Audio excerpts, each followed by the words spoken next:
When you buy a car with run-flat tires, the dealership tells you one thing: you never have to worry about a flat again.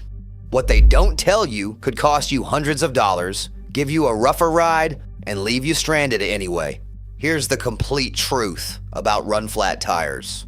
Run-flat tires have been around for nearly a century, cost up to double the price of regular tires, and yet only appear on about 15% of new cars sold in America. So what exactly are they? How do they work? And most importantly, are they actually worth your money? A run-flat tire is exactly what it sounds like. It's designed to keep functioning after it loses air pressure. You pick up a nail, you hit debris on the highway, the tire deflates, and instead of pulling over on the shoulder of a busy interstate to wrestle with a jack and lug wrench, you just keep driving. Most run flats will carry you anywhere from 30 to 50 miles at speeds up to 50 miles per hour. That's usually more than enough to get you to a tire shop or somewhere safe. The secret lies in the sidewalls. On a standard tire, the sidewall measures roughly 1/8 of an inch thick. On a run flat, it's about 3/4 of an inch. That's 6 times thicker, reinforced with materials like Kevlar or specially engineered rubber compounds. When the air disappears, those beefy sidewalls take over the job of supporting your vehicle's entire weight. Your car doesn't drop onto the rim. The tire holds its shape. You stay in control. 2 types of run-flat systems exist. The most common use is the self-supporting design, where those reinforced sidewalls do all the heavy lifting. The second employs a support ring system, which uses a ring of hard rubber or rigid structure mounted inside the tire, sitting just beneath the tread. When pressure drops, that ring catches the load. Both accomplish the same goal, but the self-supporting design dominates the consumer market today.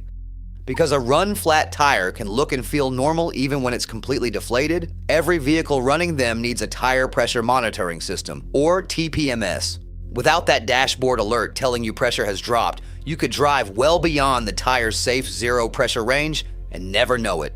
The US government recognized this risk and mandated TPMS on all new passenger vehicles starting in late 2007, following the deadly Firestone tire recall crisis that killed over 100 people. The history here fascinates me. Michelin first experimented with run-flat concepts back in the 1930s. In 1934, they introduced a tire based on technology originally developed for commuter trains and trolleys. It featured a safety rim inside the tire that would ride on a special foam lining if the outer tire was punctured. It was sold primarily for military vehicles and armored bank cars.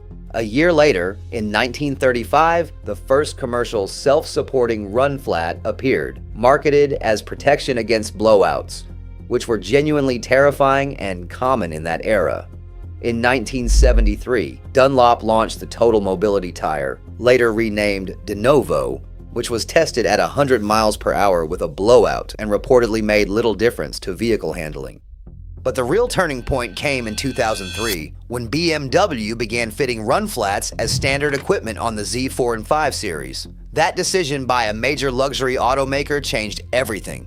Today, nearly every BMW rolls off the lot with run-flat tires. Mercedes-Benz, Mini, and many Cadillac models use them as well. Roughly 37% of luxury vehicles manufactured globally in 2024 included run flats as original equipment. Major manufacturers like Yokohama and Hankook have also expanded their run-flat offerings. But here's what's interesting. While adoption among luxury brands has grown, overall market penetration has plateaued at around 14 to 16% of new vehicles for the past several years. Why the hesitation? Well, run-flat tires come with some real trade-offs. First, cost. Run flats typically run 25 to 50% more than equivalent conventional tires, and in some cases double the price. A standard all-season tire in a popular size like 225/50R17 might cost you $110 to $140. The run-flat version from the same brand, no matter what brand it is, often lands between $160 and $220. They'll quote you the single tire price, but they leave out that you have to multiply that across 4 tires. You're spending an extra $200 to $400 per set, and that's before mounting, balancing, and TPMS recalibration. Second, tread life.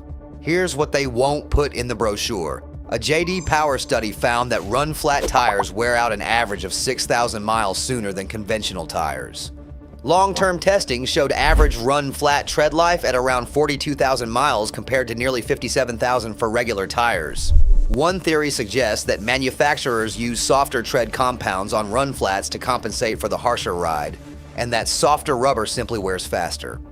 Third, ride quality. And this is the one dealers consistently downplay on the test drive. Those thick, reinforced sidewalls that make the technology work are inherently stiff. They transmit more road vibration, more bumps, more pothole impact directly into the cabin. On smooth highways, you might not notice. On rough city streets, you absolutely will. BMW owners who have switched to conventional tires frequently report a noticeably quieter, smoother ride. And fourth, repairability. This is the part your dealer will never bring up at the point of sale. If you drive on a deflated run flat, even within the recommended 50-mile limit, the internal sidewall structure takes significant stress. Most tire manufacturers and shops will refuse to repair a run flat that's been driven at zero pressure. A puncture that would cost you $25 to patch on a regular tire could mean a full replacement at $150 to $220 on a run flat. So why do automakers keep using them? It comes down to weight, space, and fuel economy.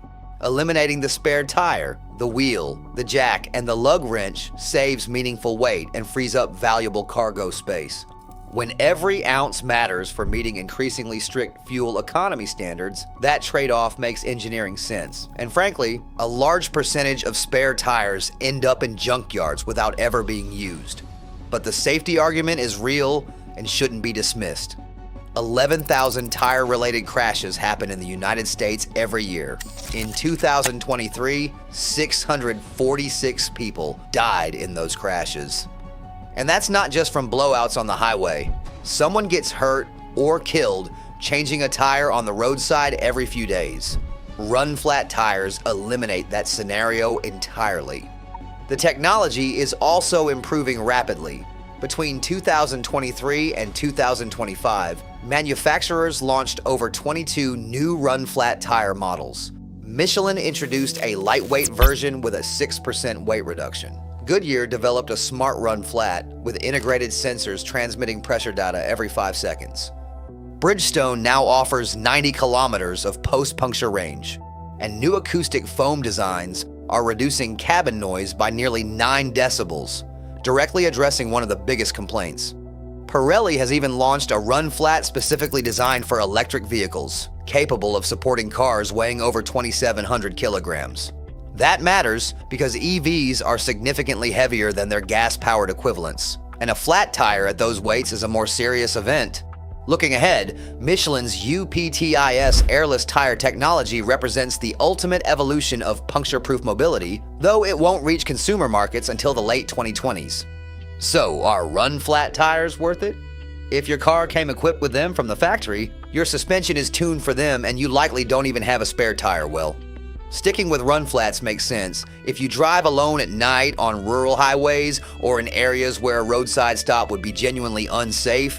The peace of mind is hard to put a price on. But if you're on a budget, drive mostly in the suburbs, and don't mind keeping a quality spare or portable inflator kit in the trunk, conventional tires will give you a smoother ride, longer tread life, and significantly lower costs over the life of your vehicle. Run-flat tires are brilliant engineering that solves a very specific problem. The question isn't whether they work. They absolutely do. The question is whether that problem is one you need to pay a premium to solve. Now that you know what run-flat tires actually cost you, wait until you hear what your tire shop might be charging you for work they never even did. Some of these scams aren't just expensive, they're genuinely dangerous. That video is up next.